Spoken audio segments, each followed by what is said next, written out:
प्रधानमंत्री नरेंद्र मोदी ने सभी राज्यों को उच्च तापमान में लू और मानसून में होने वाली समस्याओं तथा बाढ़ से निपटने की कार्य योजना तैयार करने का दिया निर्देश।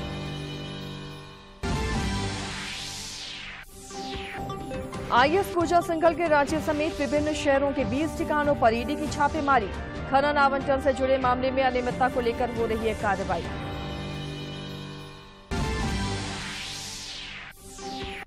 झारखंड केंद्रीय विश्वविद्यालय का आज दूसरा दीक्षांत समारोह। केंद्रीय शिक्षा राज्य मंत्री अन्नपूर्णा देवी 29 विद्यार्थियों को गोल्ड मेडल और 761 विद्यार्थियों को उपाधि प्रदान करेंगी।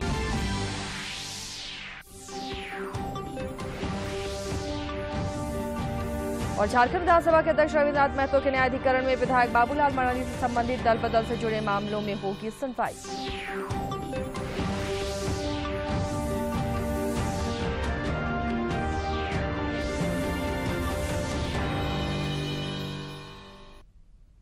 नमस्कार, खबरें झारखंड में आपका स्वागत है। मैं हूं आसिया नाजली। अब बढ़ते हैं समाचारों में विस्तार से। प्रधानमंत्री नरेंद्र मोदी ने आज वीडियो कॉन्फ्रेंस के माध्यम से जैन अंतर्राष्ट्रीय व्यापार संगठन जीतो के उद्घाटन सत्र को संबोधित किया।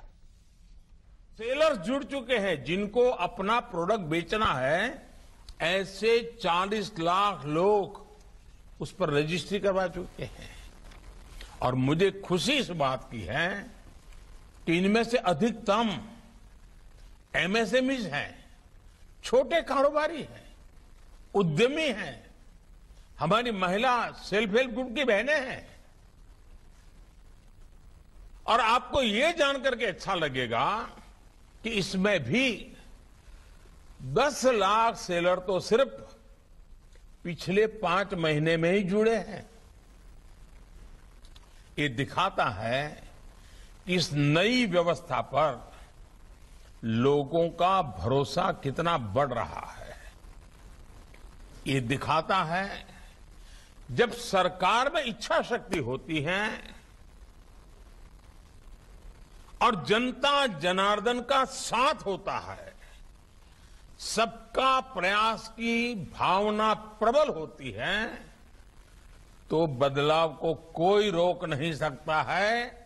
बदलाव संभव होता है और वो बदलाव आज हम देख भी रहे हैं, अनुभव भी कर रहे हैं। प्रधानमंत्री नरेंद्र मोदी ने भीषण गर्मी से उत्पन्न स्थिति और मानसून की तैयारियों की समीक्षा की है। एक उच्च स्तरीय बैठक में भारतीय मौसम विभाग और राष्ट्रीय आपदा प्रबंधन प्राधिकरण ने मार्च से मई तक देश में लगातार उच्च तापमान की स्थिति के बारे में जानकारी दी। मई तक रहने वाले उच्च तापमान के बारे में जानकारी दी। राज्यों और केंद्र शासित प्रदेशों को राज्य, जिला और शहर के स्तर पर नियत कार्रवाई के रूप में लू कार्य योजना तैयार करने की सलाह दी गई।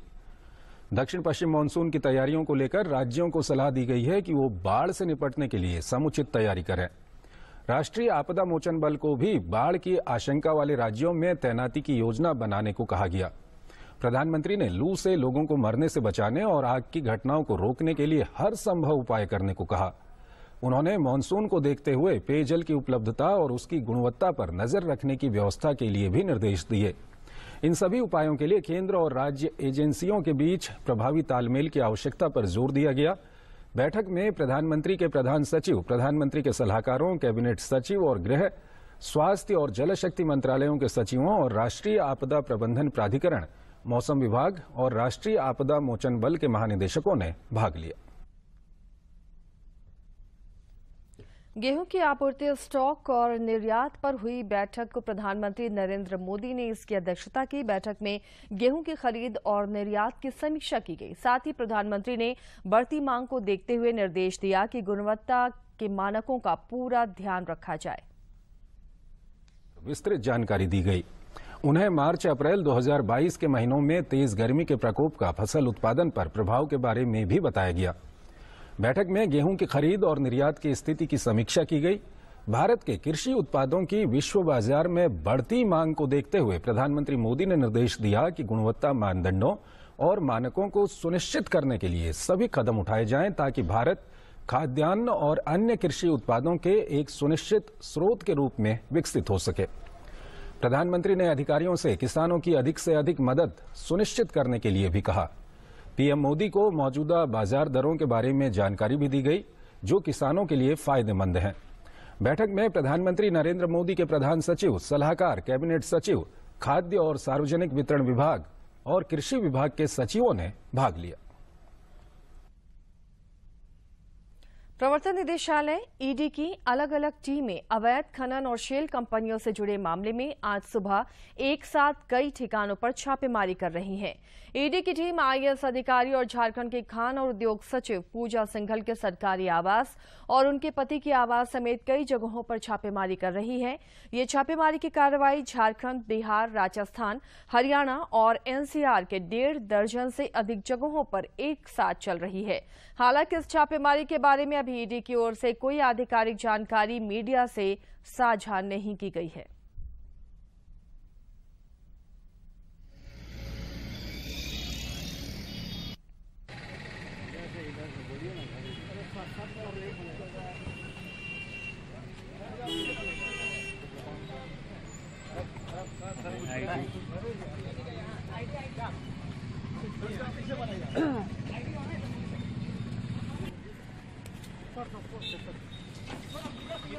ठिकानों पर चल रही है सर।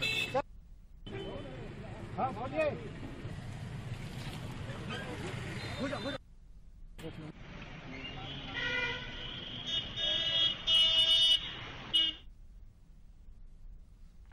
झारखंड समेत देश भर में कोरोना से जंग जारी है और लगातार कोरोना वीरों को इस खतरनाक वायरस पर विजय भी मिल रही है।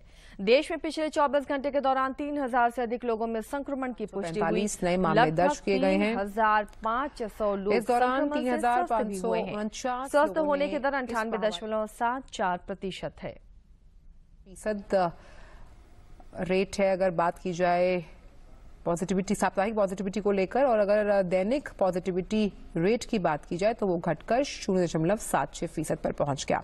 देश में अभी कुल सक्रिय मरीजों की संख्या 19,688 है।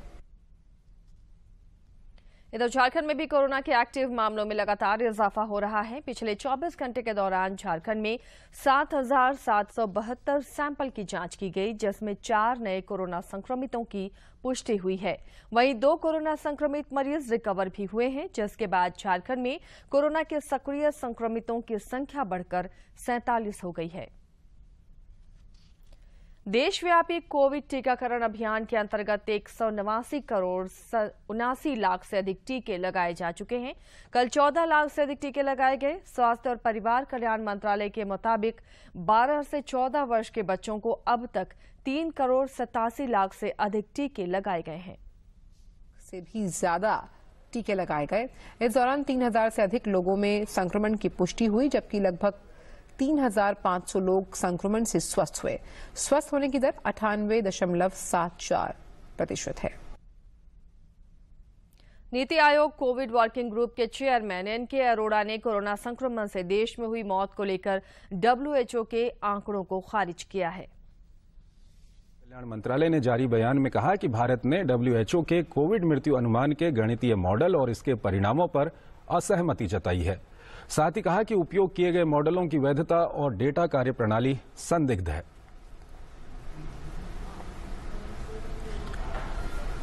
साथ ही कहा कि भारत ने भारत के रजिस्ट्रार जनरल द्वारा नागरिक पंजीकरण प्रणाली के माध्यम से प्रकाशित प्रमाणित डेटा की उपलब्धता के स्वास्थ्य निकाय को सूचित किया था कि गणितीय मॉडल का उपयोग भारत के लिए अतिरिक्त मृत्यु संख्या को पेश करने के लिए किया जाना चाहिए।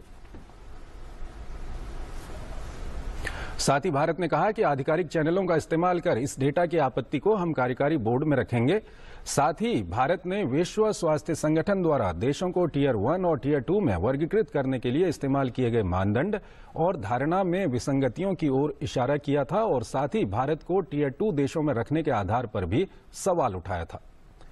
भारत ने 17 राज्यों के आधार पर डेटा जारी करने पर कहा कि 17 राज्यों को किस आधार पर चुना गया है। साथ ही भारत ने कहा कि विश्व स्वास्थ्य संगठन का काम महामारी से निपटने में मदद करना है, न कि लगातार आंकड़े मांगना, और डाटा को लेकर विश्व स्वास्थ्य संगठन पारदर्शी नहीं रहा है। राज्य में त्रिस्तरीय पंचायत चुनाव को लेकर प्रशासनिक तैयारियां जोरों पर हैं। पहले और दूसरे चरण के लिए नाम वापसी की समय सीमा खत्म हो जाने के बाद अब चुनाव प्रचार और जनसंपर्क अभियान तेज हो गया है। तीसरे चरण के लिए होने वाले चुनाव को लेकर कल नामांकन पत्रों की जांच प्रक्रिया पूरी कर ली गई। इस चरण के लिए आज और कल अपना नामांकन प्रत्याशी वापस ले सकेंगे। वहीं चौथे चरण के लिए आज दोपहर 3 बजे तक अभ्यर्थी नामांकन दाखिल कर सकेंगे, जबकि 7 और 9 मई को नामांकन पत्रों की जांच होगी और उम्मीदवार 10 और 11 मई तक अपने नाम वापस ले सकेंगे।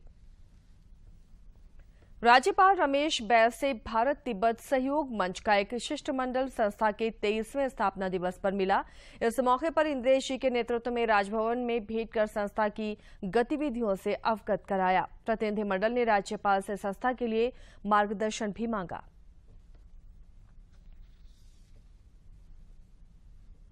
प्रदेश भाजपा ने आज राज्य की सत्ताधारी पार्टी कांग्रेस के खिलाफ निर्वाचन आयोग पहुंचकर शिकायत दर्ज कराई। भाजपा ने कांग्रेस के प्रदेश प्रभारी अविनाश पांडे पर पंचायत चुनाव आचार संहिता उल्लंघन के लिए एफआईआर दर्ज करने और पंचायत चुनाव संपन्न होने तक उन्हें झारखंड आने से रोक लगाने की मांग की है। ज्ञापन में पार्टी ने कहा कि 4 मई 2022 को राजधानी रांची में प्रदेश प्रभारी अविनाश पांडे की उपस्थिति में कांग्रेस पार्टी की महत्वपूर्ण बैठक संपन्न हुई। बैठक के बाद अविनाश पांडे ने जो घोषणा की वो पूरी तरह से चुनाव आचार संहिता का उल्लंघन है।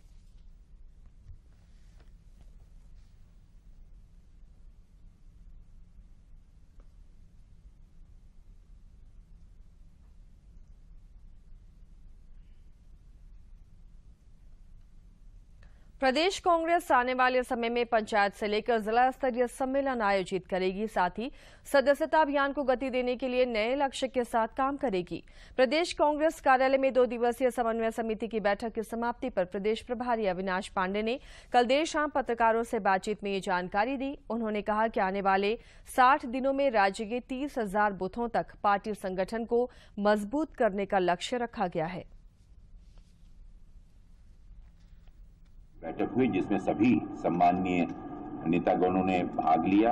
आने वाले दिनों में जैसा मैंने कहा कि सदस्यता अभियान को हम बढ़ाने जा रहे हैं, उसी प्रकार जून में जो आज पंचायत चुनाव हो रहे हैं उसमें कांग्रेस विचारधारा और हमसे जुड़े हुए जितने भी हमारे पदाधिकारी और सम्मान्य नेतागण जो प्रतिनिधि इसमें चुनकर आएंगे, उन सभी पंचायत स्तर के सभी नेताओं का एक बड़ा सम्मेलन जून के पहले या दूसरे सप्ताह में सुनिश्चित हम करने जा रहे हैं। रांची स्थित माकपा प्रदेश कार्यालय में कार्ल मार्क्स की 205वीं जयंती पर एक सभा का आयोजन किया गया। इस मौके पर वक्ताओं ने कहा कि कार्ल मार्क्स का सिद्धांत सामाजिक परिवर्तन के संघर्ष में प्रकाश स्तंभ है। दुनिया में शोषण मुक्त समाज की स्थापना मार्क्स के विचारों के साथ ही की जा सकती है। कार्ल मार्क्स को बड़ी देर से खबर मिली। उन्होंने कहा कि ये हिंदुस्तान की जनता का पहला जन विद्रोह। कार्ल मार्क्स ने नारा दिया था कि दुनिया के मजदूरों के पास खोने के लिए अपनी जंजीरें हैं, लेकिन पाने के लिए सारी दुनिया पड़ी हुई है। कार्ल मार्क्स ने निर्मम पूंजीवादी शोषण की पूरी व्याख्या की। उनकी किताब दास कैपिटल में भारत के संदर्भ में 50 बार दर्ज की गई। और झारखंड केंद्रीय विश्वविद्यालय का द्वितीय दीक्षांत समारोह आज दोपहर बाद आयोजित किया जाएगा। रांची के चेरी मनातू स्थित झारखंड केंद्रीय विश्वविद्यालय के स्थायी परिसर में आयोजित द्वितीय दीक्षांत समारोह में केंद्रीय शिक्षा राज्य मंत्री अन्नपूर्णा देवी गोल्ड मेडल प्राप्त करने वाले 29 विद्यार्थियों को सम्मानित करेंगी। इस मौके पर 761 विद्यार्थियों को उपाधि प्रदान की जाएगी। समारोह के दौरान 30 शोध विद्यार्थियों को डॉक्टरेट की उपाधि भी प्रदान की जाएगी। झारखंड केंद्रीय विश्वविद्यालय के दीक्षांत समारोह को लेकर विद्यार्थियों के लिए ड्रेस कोड भी निर्धारित किया गया है।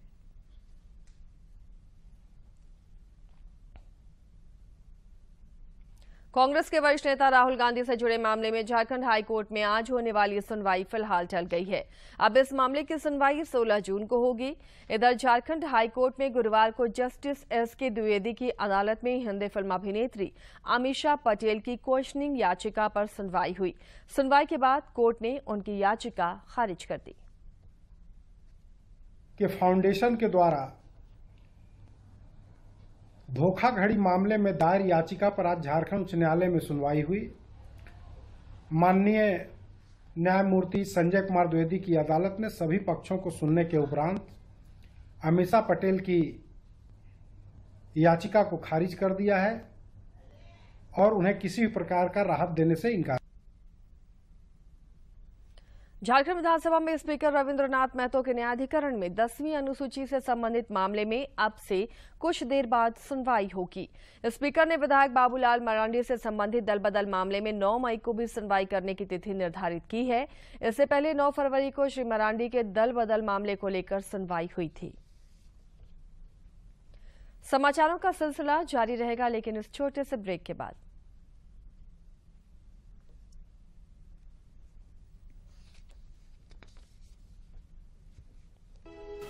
उसमें पत्थर उथल गिर जाए तो मौत भी हो जाती है, चोट भी हो जाता है, फिर अपाहिज भी हो सकते हैं। इसमें बहुत ही दिक्कतें होती हैं। बिहार और झारखंड के कुछ जिलों में आज भी ढेर सारे बच्चे स्कूल की बजाय अभ्रक की खदानों में डिबरा चुनने जाते हैं। हमारे देश के कानून के अनुसार बाल मजदूरी एक दंडनीय अपराध है। बच्चा पढ़ाई के लिए होता है, कमाई के लिए नहीं।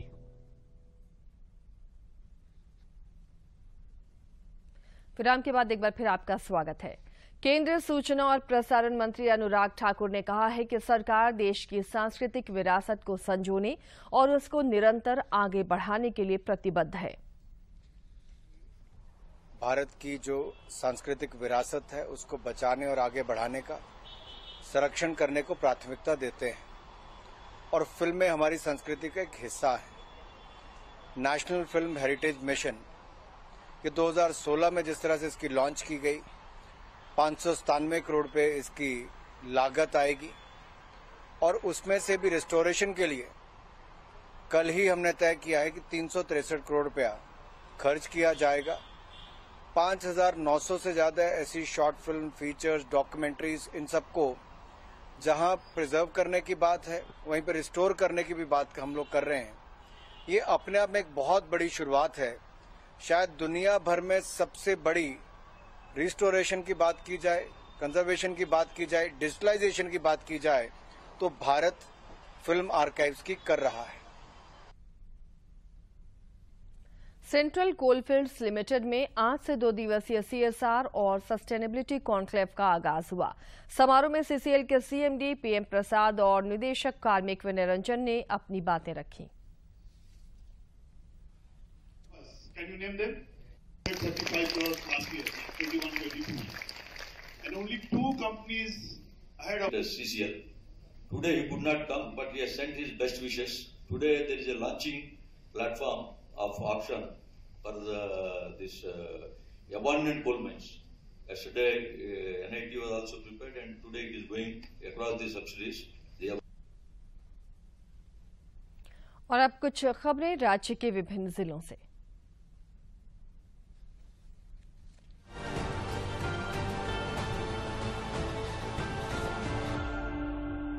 त्रिस्तरीय पंचायत चुनाव के मद्देनजर प्रत्याशियों के नामांकन और मतदान के लिए उपयोगी वस्तुओं के वितरण कार्य को संपन्न करने के लिए जिला निर्वाचन पदाधिकारी सह उपायुक्त नैन्सी सहाय और उप विकास आयुक्त प्रेरणा दीक्षित ने विनोबा भावे विश्वविद्यालय और संत कोलंबस कॉलेज में बनाए जाने वाले डिस्पैच सेंटर का निरीक्षण किया। उपायुक्त ने चुनाव संबंधी आवश्यक सभी तैयारियों को समय रहते पूर्ण कर व्यवस्था को चुस्त दुरुस्त करने का निर्देश दिया। सरायकेला खरसावां जिले के उपायुक्त अरवा राजकमल ने त्रिस्तरीय पंचायत चुनाव के सफल संचालन को लेकर पहले चरण में 14 और तीसरे चरण में 24 मई को होने वाले मतदान को लेकर आवश्यक तैयारियों का जायजा लिया। इस क्रम में उन्होंने सरायकेला स्थित काशी साहू कॉलेज में बनाए गए स्ट्रांग रूम, सुरक्षा व्यवस्था और डिस्पैच सेंटर का निरीक्षण किया। धनबाद में त्रिस्तरीय पंचायत चुनाव 2022 के लिए मतदान कर्मियों का जिला स्तरीय प्रशिक्षण का प्रथम चरण पीके रॉय मेमोरियल कॉलेज और SSLNT कॉलेज में संपन्न हुआ। 5 दिनों तक चले इस प्रशिक्षण में लगभग 10,000 कर्मियों ने प्रशिक्षण प्राप्त किया। प्रशिक्षण के अंतिम दिन आज वरीय पदाधिकारी सह उप विकास आयुक्त शशि प्रकाश सिंह ने SSLNT केंद्र का निरीक्षण और अनुश्रवण किया। पश्चिमी सिंहभूम के उपायुक्त अनन्य मित्तल द्वारा जिला परिषद कार्यालय परिसर में संचालित मतपत्र विखंडन कोषांग और आत्मा कार्यालय पश्चिमी सिंहभूम के सभागार में संचालित सामग्री कोषांग का अवलोकन किया। इस क्रम में दोनों कोषांग की कार्यप्रणाली का अद्यतन जायजा लेते हुए सभी को आपसी सामंजस्य के साथ जिले में बेहतर चुनाव प्रक्रिया को संपन्न करवाने का निर्देश दिया। जमशेदपुर के मूसाबनी प्रखंड में भयमुक्त, शांतिपूर्ण, स्वतंत्र और निष्पक्ष मतदान करने को लेकर आज सामान्य प्रेक्षक ने क्लस्टर और मतदान केंद्रों का भौतिक निरीक्षण किया। इस क्रम में सामान्य प्रेक्षक द्वारा बताया गया कि मतदान के दौरान मतदाताओं को किसी भी प्रकार का कोई परेशानी न हो, इसके लिए मतदान केंद्रों में शौचालय, पेयजल, शेड और रैंप की व्यवस्था ससमय सुनिश्चित हो। पलामू जिले में पंचायत चुनाव को लेकर उपायुक्त शशि रंजन की अध्यक्षता में विभिन्न कोषांगों के पदाधिकारियों के साथ समीक्षा बैठक आयोजित की गई। उपायुक्त ने जिला स्तर पर बनाए गए विभिन्न कोषांगों के द्वारा अब तक किए गए कार्यों की समीक्षा की, साथ ही आगे की रणनीति के विषय पर अधिकारियों के साथ चर्चा की। जिला निर्वाचन पदाधिकारी ने एक एक करके सभी कोषांगों की समीक्षा की और आवश्यक दिशा निर्देश दिए। धनबाद के उपायुक्त संदीप सिंह ने आईआईटी द्वारा धनबाद नगर निगम क्षेत्र के 10 किलोमीटर बफर जोन के लिए प्रस्तावित धनबाद मास्टर प्लान 2030 के लिए तैयार किए गए जियो स्पेशल डेटाबेस की समीक्षा की। समीक्षा के दौरान solid waste management, liquid waste management, industrial क्षेत्र का विकास, यातायात व्यवस्था में सुधार, जियोमॉर्फोलॉजी, सोइल मैप, नदी और ड्रेनेज सिस्टम, ओपन कास्ट और अंडरग्राउंड माइनिंग सहित अन्य बिंदुओं पर विस्तार से विचार विमर्श किया गया। रांची के उपविकास आयुक्त विशाल सागर की अध्यक्षता में दिव्यांगता प्रमाण पत्र बनाने को लेकर समीक्षा बैठक की गई। बैठक में उपविकास आयुक्त ने शहरी क्षेत्रों के दिव्यांगों के यूआईडी कार्ड बनाने के कार्यों की समीक्षा की। उन्होंने इस कार्य में तेजी लाने का निर्देश दिया। देवघर के उपायुक्त मंजुनाथ भजंत्री ने राजकीय श्रावणी मेले की तैयारियों को लेकर समीक्षा बैठक की। इस दौरान उपायुक्त ने श्राइन बोर्ड की बैठक से पहले श्रद्धालुओं की सुविधा के लिए आवंटित राशि और विभागवार किए जाने वाले विभिन्न कार्यों की बिंदुवार समीक्षा करते हुए संबंधित अधिकारियों को आवश्यक और उचित दिशा निर्देश दिया। पश्चिमी सिंहभूम जिले की पुलिस ने नक्सलियों द्वारा सुरक्षा बलों को नुकसान पहुंचाने की साजिश को विफल कर दिया है। इलाके में चलाए गए सर्च ऑपरेशन में पुलिस ने नक्सलियों द्वारा जंगल के रास्ते में छिपाए गए 3 आईईडी बम को बरामद किया और उसे सुरक्षित तरीके से नष्ट कर दिया गया। जमशेदपुर सदर प्रखंड अंतर्गत मध्य हलुदबनी पंचायत के हलुदबनी गांव की रहने वाली महिला कृषक सुखमती सोय ने अपनी सफलता से अपने परिवार की दशा तो बदली ही है, साथ ही अनेक महिलाओं के लिए तरक्की का एक नया मार्ग भी खोला है। उनकी कहानी एक महिला के आत्मविश्वास, उसके जज्बे और काम के प्रति समर्पण की कहानी है। गृहिणी से व्यवसाय के सफर में आज वो मशरूम उत्पादन में नई ऊंचाइयां छू रही हैं। जमशेदपुर के रीगल मैदान में आगामी 8 से 19 मई तक टाटानगर इंटरनेशनल ट्रेड फेयर 2022 का आयोजन किया जा रहा है, जिसकी तैयारियां जोर शोर से चल रही हैं। आशी निल्सा इवेंट्स, मारवाड़ी युवा मंच और मीडिया मार्ट के संयुक्त तत्वावधान में इसका आयोजन किया जा रहा है। लगभग 350 स्टॉल्स इस ट्रेड फेयर में लगाए जाएंगे।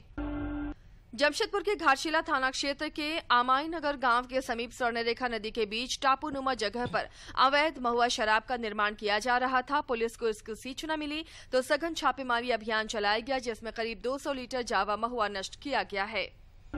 जमशेदपुर के सिद्धगोड़ा में नाबालिग की दुष्कर्म के बाद हत्या करने के दोषी को न्यायालय ने उम्र कैद की सजा सुनाई है। मामले की सुनवाई करते हुए एडीजे 5 संजय कुमार उपाध्याय ने सजा सुनाई। इसके अलावा 20,000 रुपए का जुर्माना भी लगाया है। जुर्माना की राशि नहीं देने पर 1 वर्ष की अतिरिक्त सजा भुगतनी होगी।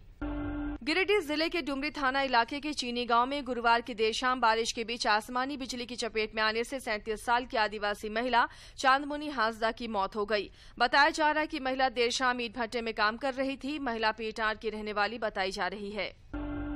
रांची के लालपुर थाना क्षेत्र स्थित वर्धमान कंपाउंड के एक जेवर दुकान को अपराधियों ने निशाना बनाया। जेवर दुकान से बेखौफ बदमाशों ने सोने और हीरे के जेवरात लूटे और फरार हो गए। पुलिस पूरे मामले की जांच कर रही है। राजधानी रांची में अवैध हथियारों के बल पर आपराधिक वारदातों को अंजाम दिया जा रहा है। यही वजह है कि पुलिस की टीम अब उन तस्करों पर विशेष नजर रख रही है जो लोग हथियार तस्करी में शामिल हैं। इसी क्रम में पुलिस को सफलता भी हाथ लगी है। पुलिस ने रांची के मांडर इलाके से 3 हथियार तस्करों को गिरफ्तार किया है। तस्करों के पास से 2 हथियार भी बरामद किए गए। पलामू में 5 साल बाद एक दुष्कर्म पीड़िता को न्याय मिला है। 8 दोषियों को उम्र कैद की सजा मिली है। न्यायाधीश प्रथम संतोष कुमार की अदालत में अपराधियों को सजा सुनाई गई। अपराधियों को सश्रम जेल के साथ ही 1-1 लाख रुपए का जुर्माना भी लगाया गया। जुर्माना नहीं देने पर 2 साल और अधिक सजा भुगतनी होगी। इस मामले में पाटन थाना के बंजारी निवासी शांति देवी ने पाटन थाने में 26 मार्च 2016 को प्राथमिकी दर्ज कराई थी। जमशेदपुर के मानगो स्थित डिमना रोड के बीच से होकर बहने वाले नाले में कार गिर गई। गनीमत ये रही कि कार चालक बाल बच गया। सूचना पाकर पुलिस घटनास्थल पर पहुंची और क्रेन की मदद से कार को नाले से बाहर निकाला गया। मौसम में अचानक आए बदलाव और बंगाल की खाड़ी में चक्रवाती तूफान की आशंका को देखते हुए 5 मई से धनबाद के जिले के मैथन डैम के 3 गेट 4000 क्यूसेक पानी छोड़ा जा रहा है। वहीं डीवीसी के हाइड्रो स्टेशन से भी 2000 क्यूसेक पानी छोड़ा जा रहा है ताकि मैथन डैम के जलस्तर को सामान्य रखा जा सके।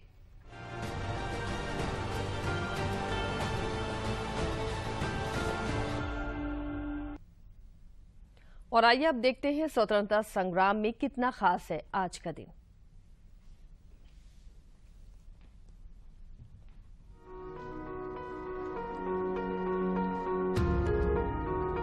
आज हम गुरुदेव रविंद्रनाथ टैगोर को याद कर रहे हैं, जिनका जन्म 7 मई 1861 को कोलकाता में हुआ था। रविंद्रनाथ टैगोर ब्रह्म समाज के नेता देवेंद्रनाथ टैगोर के सबसे छोटे पुत्र थे। रविंद्रनाथ ने कविता और साहित्यिक कृतियों के माध्यम से ब्रिटिश साम्राज्यवाद का पर्दाफाश किया। वे चाहते थे कि अंग्रेजों के खिलाफ संघर्ष एक अभिजात्य वर्ग तक ही सीमित न रहे, बल्कि व्यापक जन आंदोलन बने। और यही कारण है कि टैगोर ने अपनी अधिकांश रचनाएं बंगला में ही लिखी। 1905 में बंगाल के विभाजन के दौरान रविंद्रनाथ ने स्वदेशी आंदोलन को सक्रिय नेतृत्व प्रदान किया, जिसमें ब्रिटिश सामान के बहिष्कार और स्वदेशी उत्पादों को बढ़ावा देने की हिमायत की गई थी। रविंद्रनाथ टैगोर ने लोगों को एकजुट करने के लिए बांग्लार माटी बांग्लार जोल गीत लिखा था। उन्होंने आमार सोनार बांग्ला गीत भी लिखा, जिसे बाद में बांग्लादेश ने राष्ट्रगान के रूप में अपनाया। उन्होंने सामुदायिक एकता के लिए एक उत्सव की शुरुआत की, जिसमें बंगाल के विभाजन के विरोध में हिंदू और मुस्लिम समुदाय के लोगों ने एक दूसरे की कलाई पर राखी बांधी। गुरुदेव रविंद्रनाथ टैगोर हमारे राष्ट्रगान जन गण मन के लेखक भी हैं, जिसे उन्होंने 1911 में कोलकाता में कांग्रेस के अधिवेशन में गाए जाने के लिए लिखा था। उन्हें 1913 में उनकी असाधारण रचना गीतांजलि के लिए नोबेल पुरस्कार से नवाजा गया। नोबेल पुरस्कार पाने वाले वे पहले भारतीय थे। 1915 में उन्हें ब्रिटिश शासन ने नाइटहुड उपाधि से भी सम्मानित किया था, लेकिन उन्होंने जलियांवाला बाग हत्याकांड के बाद इसे लौटा दिया था। Viceroy Chelmsford. और बुलेटिन के आखिर में चलिए नजर डालते हैं एक बार फिर से सुर्खियों पर।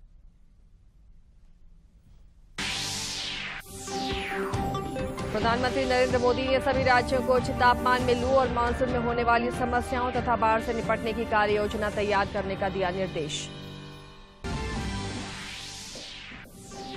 आईएएस पूजा सिंघल के रांची समेत विभिन्न शहरों के 20 ठिकानों पर ईडी की छापेमारी। खनन आवंटन से जुड़े मामले में अनियमितता को लेकर हो रही है कार्रवाई।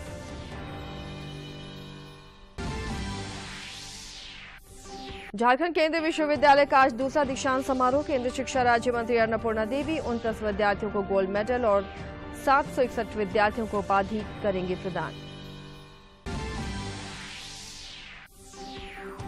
और झारखंड विधानसभा के अध्यक्ष रविंद्रनाथ महतो के न्यायाधिकरण में विधायक बाबूलाल मरांडी से संबंधित दल बदल से जुड़े मामले में होगी सुनवाई।